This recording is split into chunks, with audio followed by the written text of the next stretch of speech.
সুপ্রিয় ভিউয়ার, সবাইকে শুভ নববর্ষের শুভাঙ্কিত শুভেচ্ছা। প্রিয় ভাই ও বোনেরা, আমি কিছু কথা বলতে চাই, সেটা জুয়ার উদ্দেশ্য। এই যে অনলাইন, এটা এক ধরনের রূপান্তরিক খেলা, রূপ চেঞ্জ করে। কখন কি হয়ে যায় কেউ নিজেও জানে না। কারণ ক্রাশ, এই যে খেলাটা, এ আপনাকে খেলাবে, দেখাবে, দেবে, নেবে, ক্রাশ করবে, আপনার ব্রেনটে মস্তিষ্কটাকে খাবে। কিন্তু এই অনলাইন ক্যাসিনোতে কেউ ভাই জয়ী হইতে পারে না।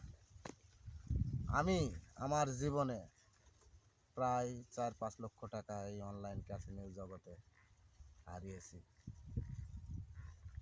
কিছুই পাইনি ভাই, শুধু পেয়েছি দুঃখ, যন্ত্রণা, জ্বালা।